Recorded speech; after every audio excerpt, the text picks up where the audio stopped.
you had a crazy look on your face. Like, I thought I was trying to enter into a conversation. You were not dealing with a rational person. Welcome to the Far More Podcast. Hey, Liz. Hey, Jason. How you doing? I'm okay. Oh, goodness. Okay. Would you like to say more on that? I mean, it's been a trying week. Yeah, last week was Snow Day edition, which we were excited about the snow day on the first day of the snow day. Yeah. But day 475 of the snow day, oof.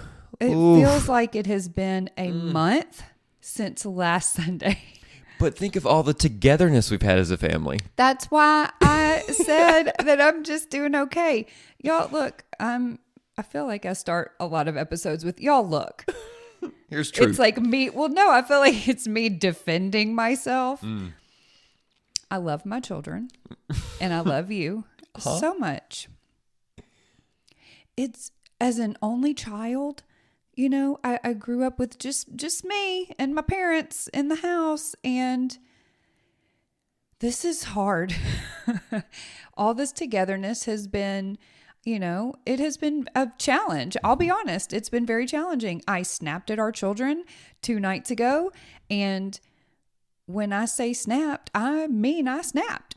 I feel like a little bit of fire and steam came out of me. And so, yeah, I'm okay. Well, listen, here's the good news. We have everyone is accounted for. Everyone's still alive. Yes. We're good. Yeah. I think we're close to the end of Snowmageddon. I think we have one more day. Let's go. I don't think they're going back to school tomorrow. I'll help you out. I'm gonna get out of the house tomorrow. So there's one down. down. I don't know if that's better or worse. I'll let you know tomorrow night when you get home from work. It's gonna be better for me. Well, hey, at least one of us will be winning in some sort of way. There we go. Right? Yeah. Oh, okay. So last week, we talked about entering into the Eremos with God, and this isn't what this episode is about, but I am going to share with, our listeners and those who are watching. I've already told you, I tried it one day. I'm just going to put that out there. I'm going to be very transparent. What happened, girl? Very what happened? honest. I was in the quiet. I felt like I set the perfect stage to enter into the Eremos with God. It was still darkish outside. The light wasn't beaming in. Everybody, you were still asleep. Kids were still asleep. I'm at my desk. Lights are turned off. I even put my hoodie on. Oh, girl, so pause. Yeah. So imagine when I wake up and I see a shadow in the dark with a hoodie on sitting at the desk, like at the foot of the bed. I was like, what is happening? What has gone sideways? I don't know. And nothing had gone sideways. I was trying to enter into the Eremos, and I sat there I committed, on the front end. Yeah. I'm like, okay, Liz, just try and make it 15 minutes. Just try and make it 15 minutes. And I did. Nothing happened. I think it's, again, we talked about this on the last episode when I said, a brand new believer who opens their Bible for the very first time is going to look very different than that same believer opening their Bible 3 years from that first time. And so it hit me back up in 3 years when I have been practicing entering into the Eremos, because I was like, okay, Lord. You know what I found myself doing? What's that? I found myself not being quiet. Like talking to yourself? What do you mean? No, I kept praying, but I don't even know if that's what's supposed to happen. Because how can I hear the Lord if I'm still running a dialogue or a monologue? Does that make sense? How can you hear the voice of God if you're creating your own noise? Well, but I think you're also really focused on, quote, getting it right.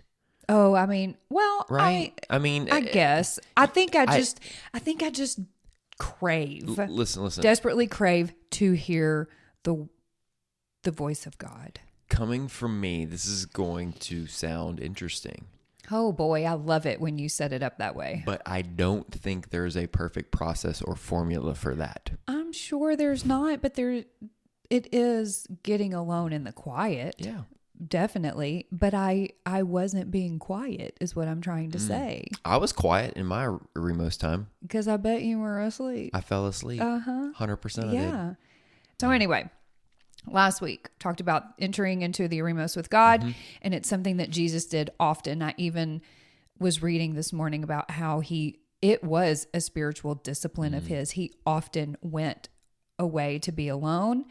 And so this week we're going to sort of piggyback off of last week and talk about Jesus more, because this is also episode number 33. Number 33. And that, that's such a symbolic number when it comes to Jesus. Why is it important? Because that's his ministry. It was from wasn't it age from 30 to 33. And so when he was 33, that's when he was, really preparing to sacrifice his life for all of us who are wildly undeserving. And so I think spending some time talking about Jesus today, and maybe specifically when he fasted for 40 days. 40 days. Well, but think about it. Like, when did he fast? He was fasting at the beginning, quote, kicking off his ministry. Right. Right? So, baptized by John the Baptist. JTB. That's right. Then pretty much immediately goes into the wilderness. Right? Yeah. Eremos. And then a 40-day fast. Yeah. And I'm pretty sure his fast was, I am inferring here, this may not be theologically sound. Yeah. I'm assuming that he fasted from all food. In my mind, he's drinking water, and that's it. Well, yeah, I'm assuming. That's just an assumption. I think biblically it pretty much aligns with that as well. Yeah. And Satan came attacking, or trying to attack. As he does, especially when we're at our most vulnerable state. So we teased out last week a little bit. We mentioned that, we're kind of participating in a corporate fast. And so this snow week. It's been so easy, y'all. So we're going to get into the fun of that. Yeah. Snow week. We're going to get into the meat of it. Ooh. Lots of togetherness. Everybody at the house. Disrupted schedule. Yeah. Not really ever participated in a corporate fast like this before. We each uniquely are trying to figure out what fasting means for us, what this discipline looks like. What our intentions are surrounding it as well. Correct. Just like Jesus was going into the wilderness, he was kicking off his ministry. He was going into a big situation. Let me fast, pray through, prepare myself. And so as we entered into this season, we're like, okay, what does that mean for us uniquely? We talked a little bit about my Post-it note exercise and the ridiculousness. Your Post-it note process. Correct. The ridiculousness of that. So we got through to day 5 of our fast. And then what happened? Then I made a mistake. The further removed we are from the situation, I don't disagree with you. I think I made a mistake. Yeah. So. But at least it was you and not, I did as well, but it was by your leading. Hold on. Yes, I led you, Eve. You did. We've been participating in a liquid fast. And for us, that means no solid foods. So juices, water, smoothies, coffee, and smoothies that have protein. So yeah, we're on day 5. Now, we're not experienced in this discipline and not experienced on doing that for 21 days. Yeah. We've done liquid fast before. Typically, they're about 3 days. Yeah. So when we got to day 5, when we got to day 5, the fun started really kicking in on this. And my analytical brain now goes... I'm so curious to see where you're going with this. My analytical brain goes, we're not equipped for this. Right? Now, I get the interesting angle Or here. was it Satan? Well, You say analytical brain. I don't know. What if it was Satan trying Listen, to creep in? Those blur the lines. Well, hang on. Okay, I proposed. okay. I put something on the table. Okay. So my brain starts going, we're not prepared for this thing. Like, we don't have this thing laid out to actually go 21 days on a liquid fast like this. Like, we haven't really thought this through. Yeah. And you asked me something about it, and I was like, well, sure, we have a plan. We drink at this certain time of every single day. That's the plan. Yeah, but then I was like, hang on. Are we sure we understand the impacts of this? Like, I go to the analytical side. You were thinking physical. I jumped out of the spiritual aspect and went real quick to the physical aspect. Or what are we doing? Has this really going to impact our bodies if we do this for 21 days? Could this wreck our bodies is kind of where you were going with it. Correct. So I wanted both. Yes, let me get the spiritual aspect, but also not destroy this thing over here. Yeah. Not the best thing. So I put it on the table. I'm like, but in fairness, if I defend myself, I said, hey, babe, love you so much. How about, I was like, I can't tell if this is me talking, if Satan's talking, if this is a good idea, a bad idea, what? But what if every 5 days of this liquid fast, we do a solid meal just as a make sure, as a reset of nutrition that we need? Okay, dear listener. Now. I don't get to say my response. Not yet. Okay. I position that as what do you think about this? And I, with a quick follow-up, it's like, listen, I don't know if this is me talking, if it's a bad idea, if this is Satan just kind of getting in and disrupting this thing. I did say that in my defense. You were really hammering. Right. On that I put point. it on the table of, I don't know if this is, I need your help processing this feeling. Mm-hmm. I was like, oh, okay, let's eat. And then I said, you cannot leave this decision up to me because right now in this moment, I am so hungry. And I don't even know if that's true. I think I wanted some solid food so badly that I was blinded by my own whatever this thing is. I don't even know what label to put on it. Girl, you had a crazy look on your face. Like, I thought I was trying to enter into a conversation of, you were not dealing with a rational person. Help me process this. Realize I bumped into someone on the edge. A very irrational with a very Liz. murdery look. And so I'm like, oh, goodness. Like, so then that fed your narrative. It fed my narrative. Okay, clearly we're not prepared for this. If this is where she's at right now, like, we're not prepared for this for 21 days. Let's rethink this thing we just jumped into. Right, because for me, but you misread the situation, girl, because that was not my physical self crying out for food. That was my mental self crying out for solid food. And again, me being the protector, I'm like, you're about to snap right now. Like, I wasn't in a snapping state. I was in the analytical, okay, hang on. Am I hungry? Yes. Am I fine? Yes. In my head, it was going to be like, okay, we're going to plan this out. Not right now. Like, the next day, this is what we're going to do a quick refeed. Uh-huh. Like, that's where I thought this was going to go. Yeah, how'd that work out? Not, because next thing I know, you got the takeout menu up and No, you were not. I didn't pull out anything. You said I know what I'm having. First essence you did. You named a restaurant. I said I know exactly what I'm getting. And then, okay, you want to throw me under the bus? I'll throw you under the bus. How many meals did you order for yourself? Time out. We're not to that point yet. We're not even to that. We didn't get to that realization until later. All right. So, anyways, we said okay. We got to a place of okay. It's probably a good idea. Every 5 days, let's do a refeed meal. Have one meal. Right. Yeah. And we thought we were in a good place with that decision. So we go and we order food, and I pick food up.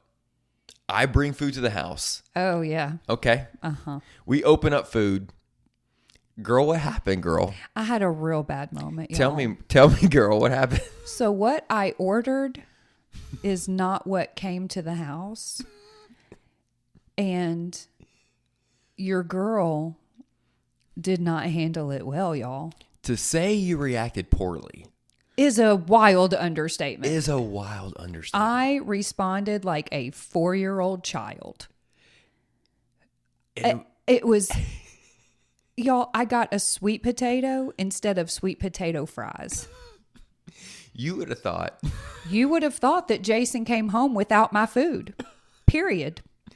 That was how I reacted. And boy, was it convicting. And so in that moment, I was kind of like, wow, this is clearly, it helped us get to a conversation there of, okay, clearly this is part of the reason why we're doing this fast, is to unpack some things that are going on here. Well, yeah, food has always been a big trigger for me, and it has always been a struggle. Always. As long as, like, I do not know of a time in my life. Like, that's how deep it goes. There is not a time in my life that I cannot remember not having an issue with food, even from a very early age. And so, yes, it was very convicting. I'm also leading women through a 40-day sugar fast. So you put that on top of it, and Satan just really loves to use those opportunities to try to convince me. You know, and I've talked about this on the podcast before, not that I have failed, but that I, Liz, you are a failure. And yeah, it wasn't pretty, y'all. It wasn't pretty. But to your point, what you said off mic, that probably needed to happen. It was embarrassing, number one. But number two, I think I needed that to show me, okay, girl, you still, this is still something that you probably really have not let go and given to the Lord. Me, I am still trying to white knuckle. Me. I am still trying to handle it in my own strength. That's and right. In my own power, instead of daily. Mealy. Yeah. Every meal, I feel like, gosh, and that's overwhelming thinking about that. Every meal, I feel like I probably need to lay over to the Lord. Give it over to Lord. Be with me. Help me to break this. But isn't that what's awesome? Like in that moment of even like our own struggle, brokenness, misstep, like God revealed something. Like God still used the moment. He still used the moment. Yeah, he still works. He used the moment more then in our messiness than he'd probably used in our quote obedience in the previous 5 days. Yeah, that's a really good point. And then you were teasing out how much food I ordered. Because it wasn't just me, y'all. I'm not the only one who had a bad reaction. Well, hang on. I didn't have a realization really until today. Right? You had a reaction. I had a realization. Okay, we're not going to split hairs. I realize our struggles are so different because I don't have the same food struggles you have. No, you do not. Now, what I realized is your boy Jason didn't order just a meal. He ordered at least 2 meals. Because I didn't know what I wanted. And so I'm like, I'm just going to order 2 meals. And what I realized in unpacking that is my struggle was I always want options. And abundance. And I always want to make sure I'm never going to run out. I want options. I want abundance. I want to make sure I don't run out. And so what did I do? I ensured that. Yeah. I went and over-ordered intentionally because I wasn't going to run out of food. And I was going to have a smorgasbord of options depending on what I wanted. Please tell me we're not alone Oof. here. Oof. Oof. Oof. Oof. Yeah, it was rough. Yeah. But once I woke up this morning, I was like, okay, you know what? And you didn't like this example. When I said, if Jesus can go 40 days without eating anything and only drinking water, then the Lord can definitely sustain me for 21 days doing liquids only. But you didn't like that example because you were like, he's Jesus. And I'm like, yes, he is, but he was still fully man. Yeah. And he went on, like, his body physically was apparently okay. The Lord sustained him because he then from there went on to do a very demanding, very taxing, very hard ministry for 3 years. So yeah, the Lord can sustain me. I realized I don't need food to sit down and have a meal. If anything, it showed me, I don't know, it showed me that I just placed way too much significance, importance, joy, something on having that meal. So I don't need to have any during this fast. Yeah. Is it going to be hard? Yeah. Is it going to be challenging? Yeah. I think that's the point. Because without the challenge, you don't turn to your creator. If it's easy, the meal makes it easier. That's another thought I had this morning is if I incorporate this one meal every 5 days, instead of thinking about Jesus and turning to God and leaning into him and really praying about and being intentional about this fast, I'm just going to be looking forward to that fifth day. I'm going to rely on that meal, and I'm going to use way too much brain power thinking about what I'm going to get because I'm going to be so excited. I'm like, oh my gosh, what am I going to get? Okay, are we going to go here? Are we going to go there? What am I going to get? That's missing the whole point completely. Or it's exposing the whole point, right? I think that's really what it comes down to. Is this has exposed the whole point for what you put emphasis on and what I put emphasis on. Yeah. Right? Because I still was in that place, even in your example of, yes, the Lord will sustain me, but will he sustain me without this happening or this happening or this happening? Right? I want to put boundaries and expectations and considerations around how I'm sustained. Yeah. Right? That's my control struggle a little bit. So Jesus, going into the wilderness, fully God, fully man. So the fact that he was fully man means that he can be tempted, right? Because the Bible talks about how Satan came to tempt him.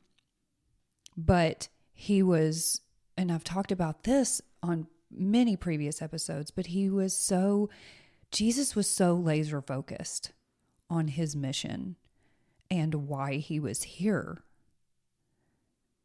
I think there's a really good word in that. I think so many of our episodes kind of tie into or play off of this whole thing, is that if I am not laser focused on God, on Jesus, if I am not in constant contact with him, asking him to reveal to me what he wants me to do today, who he wants me to talk to today, who he wants me to be today. If we're not laser focused on that, we easily can succumb to Satan's temptation and get derailed real quick. But I think what Jesus showed us in those 40 days, he was all about his Father's business. And he said that from the age of 12 years old. Did you know that? Tell me more. So this is when we really first start learning about, other than his birth, which we all know that story. The first 12 years we don't know much about those first 12 years, but that 12th year, he was 12 years old. He and his whole family, they went to the temple, and mom and dad head back. He's not with them. He is in the temple. He has not been mentored by anyone, to my knowledge. Somebody can correct me if I'm wrong, but he was not taught by a rabbi. He was a carpenter's son, so he was learning that trade. He was in the temple teaching to the teachers. He was teaching the teachers. And he said, when his mom, I mean, I can't imagine, if you and I traveled hundreds of, I'm sure it wasn't. Well, maybe it was hundreds of miles. She looks around like, where's Jesus? Yeah. Where's not in the back seat. I don't know. No. He's not in the back donkey. She comes back. That's funny. She comes back and she's like, Jesus, what were you doing? What have you been doing? And he's like, love his answer. Woman? And he didn't mean that demeaning. He said that a lot. Woman, I have to be, he said, don't you know? I have to be about my Father's business. And he was like, where else would you expect me to be? Where else do you think I would be? Of course I was here. Of course I was here. I have to be about my Father's business. And so he was, again, I get that he was fully God. And so in our minds, we think, well, of course, it was just easier for him. Right? Mm-hmm. Is that kind of where you were going with it when I said, like, of course it's easier. Of course it's easier for Jesus because he knew from the get. He knew the full why story. He was here. He knew the full story. I think so much for me. He got the back of the book. Right. He knows where this thing's going. I think so much of where I struggle is I don't know where this thing's going. So if I don't know where it's going, I'm going to start thinking.